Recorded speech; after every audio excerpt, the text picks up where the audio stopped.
Bonjour à tous et bienvenue sur le plateau de Bonjour chez vous. Aujourd'hui, nous allons voir quel est le cœur de Dieu pour l'Église. Nous allons voir que l'Église est une idée de Dieu, mais on va voir ce qu'il avait derrière la tête quand il a décidé d'instaurer l'Église. Et on est encore avec notre invité de la semaine, Denis Morissette. Ça va, Denis? Très, très bien, merci. Merci d'être encore avec nous aujourd'hui. Tu nous supportes, donc c'est que ça se passe bien. Tu n'as pas fui, donc c'est plutôt bon signe.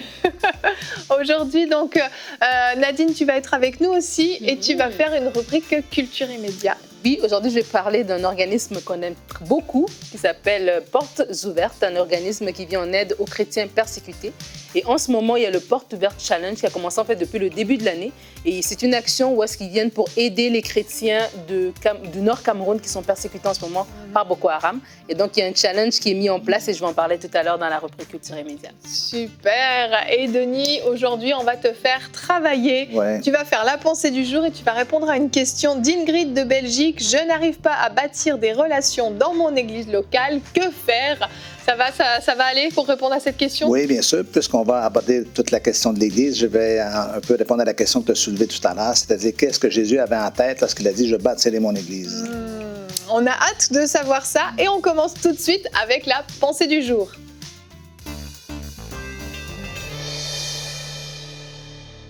Si vous êtes chrétien depuis au moins 24 heures, vous avez déjà commencé à aller à l'église. On va à l'église, on assiste aux réunions, aux cultes, peu importe l'appellation que vous utilisez, où vous êtes selon votre culture. Donc, on est habitué d'avoir un modèle ou une représentation de ce qu'est l'église. On est habitué aussi avec toute la dimension très historique de l'église. On va à l'église, par exemple, le dimanche. Tout le monde va à l'église le dimanche, tous ceux qui sont chrétiens vont à l'église le dimanche. Mais en fait, dans la pensée de Jésus, l'église, c'est pas tant un endroit où l'on va, quelque chose que l'on est. Ce que j'aime dans tous mes voyages, moi, c'est visiter des églises, des cathédrales. J'aime beaucoup ces bâtiments fastes et tout ça. Mais Jésus n'a jamais eu en tête de se faire bâtir des cathédrales. Ce que Jésus voulait, c'est se bâtir un peuple. Il y a quelques années de cela, j'ai découvert un livre d'un auteur français qui s'appelle Paul Venn, qui est un historien des religions, qui s'est mis à se questionner sur l'Église, sur le christianisme et tout ça. Et la question de base était comment se fait-il que l'Empire romain a basculé dans le christianisme à l'époque de Constantin? Et ceux parmi vous qui êtes férus un peu d'histoire, vous avez entendu dire que d'avant une bataille, Constantin a vu un signe dans le ciel, la croix, par ce signe tu vaincras, et pif, paf, pouf, tout l'Empire s'est converti et est devenu chrétien. Ben, c'est pas aussi simple que cela aux yeux de cet historien-là.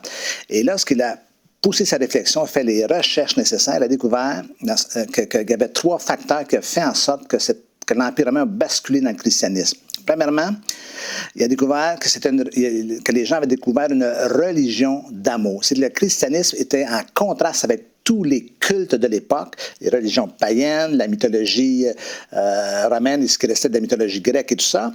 Et le christianisme était vraiment à l'inverse de toutes ces formes de culte-là, avec une religion dont l'élément principal était la question de l'amour, la notion d'amour, qui était en limite une notion, parce que dans la religion, l'amour, c'était pas à l'époque quelque chose qui était valorisé ou exprimé nécessairement.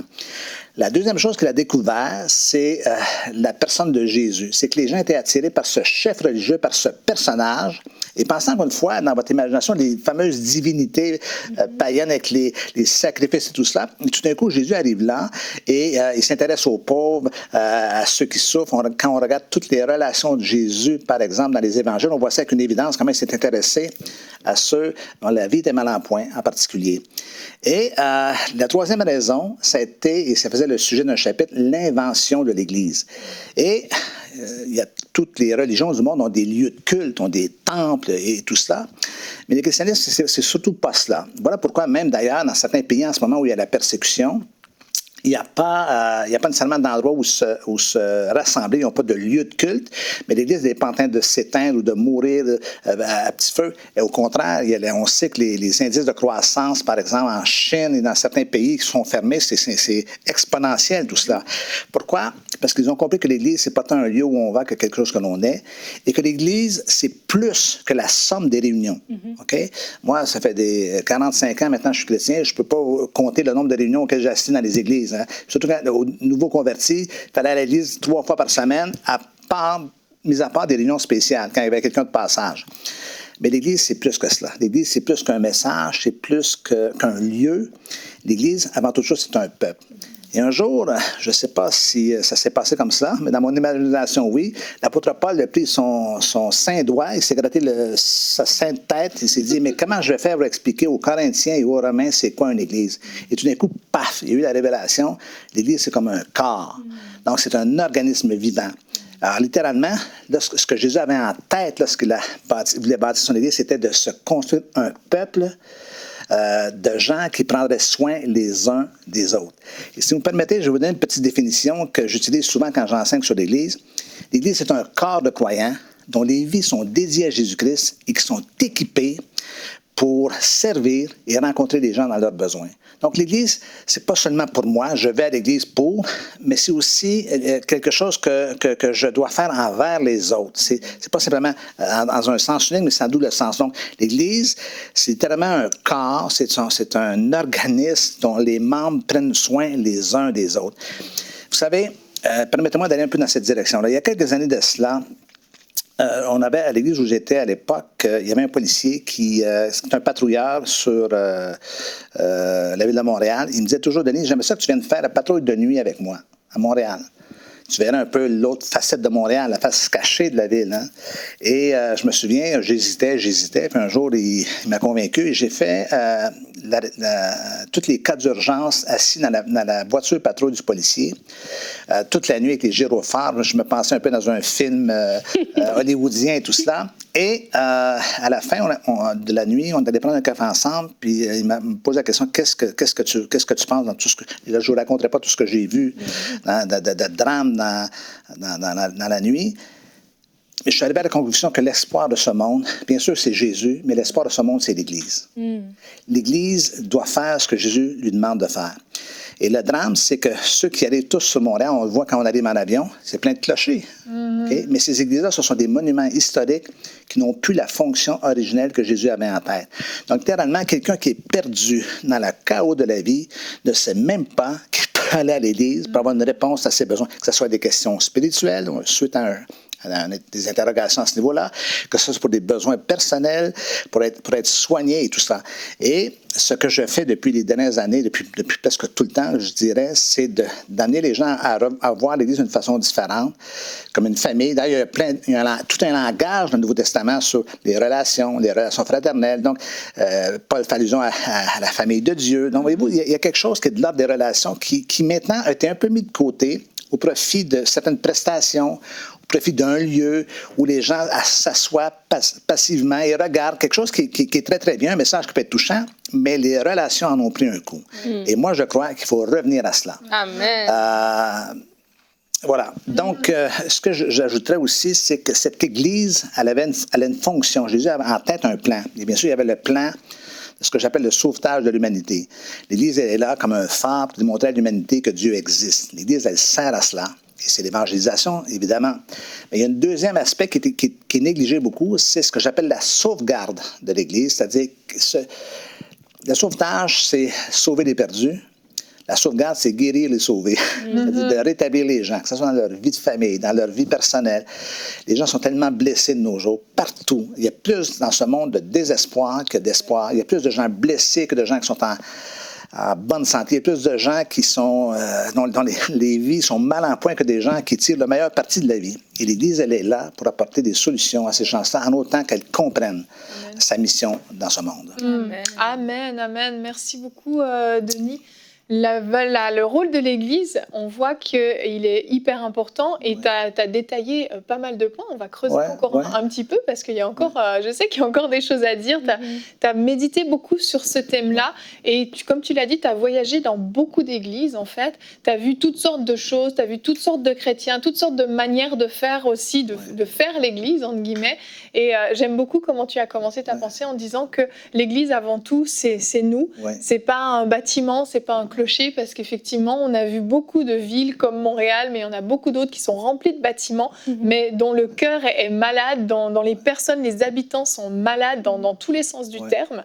Et Jésus, avant de quitter cette terre, a donné un commandement nouveau. C'est notre verset du jour, Jean 13 au verset 34. Et il a dit, je vous donne un commandement nouveau. Aimez-vous les uns les autres, comme je vous ai aimé vous aussi. Aimez-vous les uns les autres. Et quand Jésus a donné ce verset, il a pensé bien sûr aux perdus, il a pensé aussi à nous, frères et sœurs, dans le corps du Christ, que, en fait, en nous aimant les uns les autres, on allait accomplir finalement la loi. On n'allait pas tuer, on n'allait pas voler, on n'allait pas mentir. L'amour allait être un moteur qui allait faire que, sur ce fondement-là, l'Église allait être bâtie et l'Église, le corps de Christ, nous, enfants de Dieu, on allait se comporter comme Dieu veut qu'on se comporte, on allait être cette lumière dans le monde comme Dieu le voulait, parce qu'on allait être rempli de l'amour de Dieu, et c'est pour ça que Jésus nous a demandé ça. En fait, la définition la plus simple de l'Église, c'est les uns les autres. Portez les fardeaux les uns les autres, aimez-vous les uns les autres, priez les uns pour les autres, exhortez-vous les uns les autres. C'est tellement répétitif tout au long du Nouveau Testament qu'il faut revenir à cette essence, qu'il faut bâtir les relations que les croyants ont les uns envers les autres, pas simplement, comme tu l'as mentionné, dans le cadre de l'Église, à l'interne, mais aussi en relation avec ce monde qui nous environne. Exactement. Et vraiment, dans ton passé, quand tu as dit que les gens qui étaient dans le monde, quand on parle, par exemple, de l'Empire romain, ils avaient des divinités qui demandaient des sacrifices. Ouais. Et nous, dans le christianisme, c'est notre Dieu qui, lui, s'est offert en sacrifice. Ouais. Et c'est comme complètement l'opposé. Ouais. Et de la même manière, dans l'Église, et ça, je crois qu'on l'a réalisé, nous tous, quand on était en confinement, on ne pouvait plus aller dans le bâtiment, mais ça ne veut pas dire que l'Église était morte, parce que l'Église, justement, c'était moi et c'était toi. Sauf que les gens étaient tellement attachés au bâtiment qu'ils ont été un peu déstabilisés pendant de longs mois, ouais, parce que autant les croyants, les membres de l'Église que les pasteurs qui doivent... Parce que, bien sûr, c'est la vie moderne, c'est l'évolution des choses historiquement, mais je pense que le côté bénéfique de la pandémie, c'est que ça remet les pendules à l'heure concernant le plan originel, encore une fois. Oui, absolument, parce qu'il faut se poser des questions et se dire justement, est-ce qu'on n'est pas rentré dans un modèle, un fonctionnement, et puis voilà, on a nos petites habitudes, mais quel est le cœur de Dieu pour l'Église? Et ça, c'est vraiment un questionnement à se faire, en fait. Et c'est un immense défi. C'est ça à quoi je travaille en ce moment, plus que toute autre chose, lors de mes voyages, bien que maintenant, je suis un peu arrêté à cause de l'état du monde. Mais j'essaie de convaincre autant les pasteurs que les croyants de revenir justement à cette Église, parce que les besoins des gens sont là, hein, la souffrance, les blessures. On a besoin d'un lieu là, où avoir des réponses à nos questions et tout cela. Et si vous interrogez les gens dans la rue et tout ça, ils ne réagiront pas spontanément en disant si je suis mal en point, si je perds un être cher, je vais aller à l'église pour... Ils ne pensent pas à cela. Ils vont aller voir des psys, ils vont aller voir toutes sortes de ressources comme ça, mais l'Église passe à côté d'un travail qui est fondamental, que j'appelle le soin pastoral. Le soin pastoral, c'est pas de prendre soin des pasteurs. Bien sûr, il faut prendre soin des pasteurs, mais c'est surtout la manifestation du cœur de pasteur. Pierre, m'aimes-tu? Si tu m'aimes, prends soin de mes brebis. Donc, c'est un peu dans ce sens-là. C'est ça à quoi je travaille. Donc, si jamais les gens qui nous écoutent et qui nous regardent veulent en savoir un peu plus, allez sur mon site web, denismorissette.com. Et j'ai des formations qui sont en place. Donc, une formation dont je travaille avec les églises, souvent en partenariat avec l'Église, mais aussi à former les gens pour que les gens deviennent des aidants efficaces où les gens apprennent à s'entraider. Je rêve de voir célébrer toute une génération de chrétiens qui ne font pas seulement parler ou proclamer, mais aussi qui s'entraident, qui prennent soin les uns des autres. Et je prie que Dieu me permette de voir ce rêve se réaliser de plus en plus à travers la planète. Tout à fait, tout à fait. Mais c'est ça, en fait, c'est qu'on a oublié l'essence même, en fait, de ce que Jésus voulait. Quand Jésus a rassemblé, quand Jésus a voulu qu'ils se réunissent tous ensemble, ne serait-ce même qu'à Jérusalem, au début, il leur a dit de rester ensemble. C'est parce que aussi il y a une puissance dans cette unité, dans ces cœurs qui sont ensemble, qui travaillent ensemble, qui prient dans la même direction. Et je dirais, si tu me permets d'ajouter, que les premiers chrétiens n'auraient pas survécu s'ils n'avaient pas été ensemble. C'est sûr. Okay? Avec toute la persécution, l'opposition, le christianisme, l'expérience chrétienne, ce n'est pas un vol en solo. Ce n'est pas quelque chose qu'on vit seul. Il y a des gens qui n'ont pas le choix. Là, si vous êtes hospitalisé, je n'adresse pas votre condition, mais ce que je dis, c'est qu'il faut se relier à l'Église parce que c'est le corps qui prend toute sa force dans ce sens-là et qu'on peut vraiment permettre au Seigneur d'agir dans nos propres vies, d'être fortifié, réconforté et tout cela. Exact. Et c'est pour ça que je crois que le Saint-Esprit est important parce que quand tu vois l'Église primitive, mon mari aime dire qu'on l'appelle l'Église primitive, mais elle était beaucoup plus avancée que nous. Et tu vois comment ils étaient ensemble, ils mettaient tout ensemble en commun, comment ils prenaient soin les uns des autres.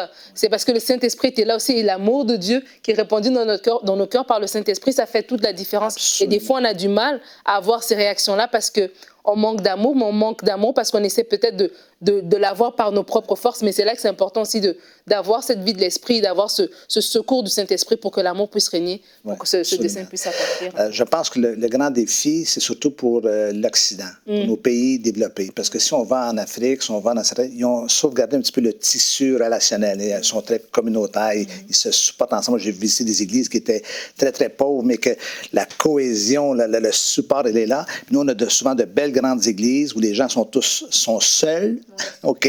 En début du fait qu'il y a tellement de personnes autour d'eux, mais on est en train de perdre cette notion de relation. Et ça nous amène, c'est une parfaite transition pour notre question. Ingrid de Belgique, justement, voilà, un pays qui est plus occidentalisé et peut-être justement dont les mœurs sont un petit peu plus individuelles qu'ailleurs, dit qu'elle n'arrive pas à bâtir des relations dans son église locale et elle demande que faire. Donc, on sait bien, Denis, qu'en 5 minutes, tu ne pourras pas répondre à tout. En fait, j'aimerais dire à Ingrid... prends ton agenda et viens me voir. On va passer quelques heures ensemble pour essayer d'aller voir qu'est-ce qui se passe au travers de tout ça. Bon. Le paradoxe des relations est le suivant. C'est qu'on a tous besoin de relations. Donc, d'ailleurs, nous sommes venus d'une relation, c'est-à-dire l'être humain est un être relationnel. On ne pourrait pas se développer si on n'avait pas des relations. On n'apprend pas à parler tout seul, on n'apprend pas à marcher tout seul, on fait ses acquisitions parce qu'on a des parents qui nous aident. Donc, c'est fondamental. Donc, le paradoxe, c'est qu'à la fois, on a besoin des relations, c'est fondamental, mais c'est vraiment là que se manifestent les plus grandes blessures dans la vie humaine. Okay? Les épreuves, c'est difficile, c'est douloureux. Les catastrophes, mais il n'y a rien de plus douloureux qu'une blessure relationnelle, surtout, bien sûr, par les gens qu'on aime. Donc, je ne connais pas ta condition, je ne sais pas quel est l'arrière-plan et tout cela. Ce que je pourrais dire, par contre, c'est que vraiment établir des relations, c'est quelque chose de l'ordre de l'apprentissage. Il faut apprendre à le faire via la communication, via tout ça. Et tout ça prend place, bien sûr, dans la famille. Déjà au départ, on a parlé cette semaine un peu plus tôt de la famille. C'est là que se manifestent ces apprentissages-là. Donc, ça dépend aussi du modèle de l'Église encore dans lequel tu assistes. Ce que je te dirais comme conseil, c'est de comprendre que ton besoin, il est légitime. On doit bâtir une relation. Parfois, lorsqu'on a été blessé dans des relations, on a peur, mais si on n'a pas d'être blessé à nouveau, et même la confiance envers l'autre, c'est pas quelque chose. Je me réveillerai pas un bon matin en disant, ma confiance était partie, était perdue, et là elle est revenue, je suis bien ce matin. On commence peu à peu. C'est-à-dire un peu comme, je vais donner une illustration québécoise. Nous, l'hiver, les rivières sont gelées, les lacs sont gelés. Mais tout bon Québécois de souche sait qu'il ne peut pas traverser sans s'assurer que parce que sinon, le bain, c'est pas un bain chaud. Et donc, c'est un peu la même chose au niveau des relations. Il faut y aller peu à peu et pas à pas. Donc, si c'est qui a posé la question, encore une fois, c'est Ingrid son nom. Ingrid, je m'adresse à toi, Ingrid, personnellement. Personne d'autre nous écoute. Il faut faire un pas à la fois. Et surtout aussi, en exprimant clairement notre besoin. Les relations, ça peut faire peur parfois parce qu'on a tous peur aussi de se faire un peu étouffer, là, un peu, pas agresser, c'est un mot trop fort, mais trop mobiliser ou exiger de nous. On n'a pas toujours... mais si on le fait pas à pas, et progressivement on exprime notre besoin, les choses vont finir par se passer. Je dirais aussi, encore une fois, je prends pour acquis que peut-être qu'il y a eu des difficultés dans le passé, il faut chercher la direction de Dieu dans tout cela. Parce que... je raconte une anecdote. Il y a quelques années de cela, j'ai rencontré une jeune fille de 13 ans qui était venue me consulter. Ses parents me l'avaient amenée à mon bureau. Et elle était victime d'intimidation à l'école.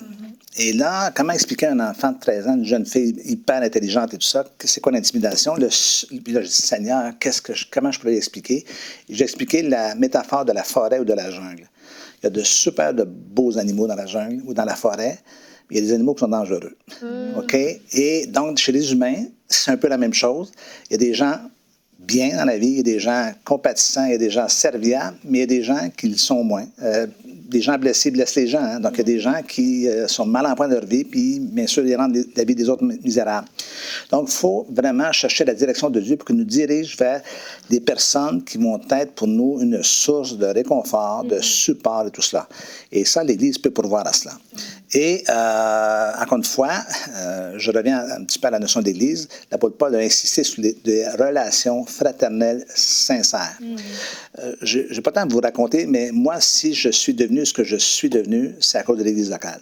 C'est à cause des relations que j'ai eues dès le début, de des gens qui m'ont pris en main. Là, vous avez la nouvelle version revue améliorée 45 ans plus tard. Mais si vous m'auriez vu au début de ma vie adulte, c'était pas...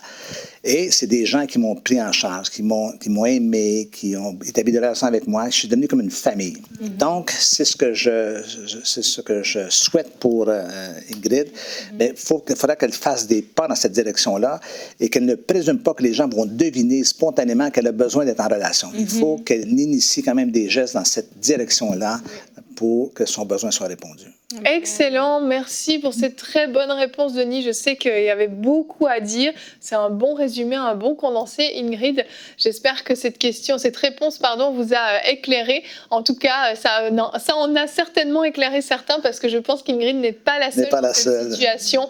Mais on vous encourage vraiment à fraterniser, à vous ouvrir les uns aux autres, à discuter, à avoir vraiment la communion fraternelle. C'est quelque chose qui est bon, qui fait du bien. On donne et on reçoit. Et on vous encourage à vivre ça. Et si vous avez des questions comme Ingrid, vous pouvez toujours nous écrire à l'adresse pasteur.j'ai-une-question@emcitv.com. Nous allons enchaîner avec la rubrique Culture et Médias. Alors Evelyne, je disais en début d'émission que je vais présenter le challenge Portes ouvertes, qui est cet organisme pour les chrétiens, au service des chrétiens persécutés.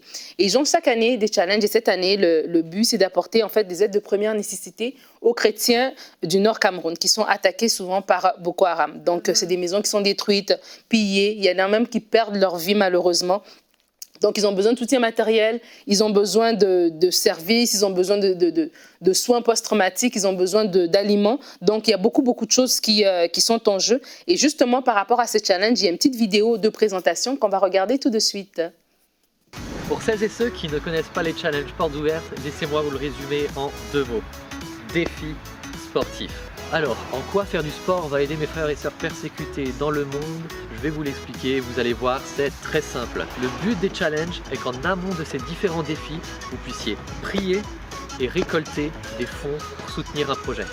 Les années précédentes, vos actions ont permis de soutenir 10 enfants en Colombie, de reconstruire des maisons en Irak, de construire une clinique au Nigeria et d'alphabétiser des chrétiens pakistanais. Cette année, vous allez apporter de l'aide d'urgence aux chrétiens du Nord Cameroun. Depuis quelques années, cette région est en proie aux attaques de Boko Haram, un groupe terroriste islamique. Les chrétiens sont la cible d'enlèvements, de vols et d'assassinats. Par exemple, le 6 janvier 2020, 200 maisons ont été pillées, 5 chrétiens ont été tués, 3 enfants ont été enlevés. Les morts laissent derrière eux femmes et enfants sans rien pour subvenir à leurs besoins. L'objectif des challenges de cette année est d'apporter une aide de première nécessité à 3000 chrétiens camerounais. Leur défi, survivre. Le vôtre, courir. L'esprit des challenges est convivial, familial. Il y a des défis pour petits et grands, sportifs ou non. Venez porter les couleurs de Portes ouvertes et n'ayez pas peur d'afficher votre foi. D'ailleurs, vous serez nombreux. Regardez tous ces challengers qui se sont déjà levés pour l'église persécutée. Alors, convaincu? Dernière chose. Un challenge n'est pas qu'une course. Si vous souhaitez organiser une marche ou tout autre événement pour soutenir ce projet, n'hésitez pas à me contacter à cette adresse et je vous fournirai toute l'aide nécessaire pour vous lancer.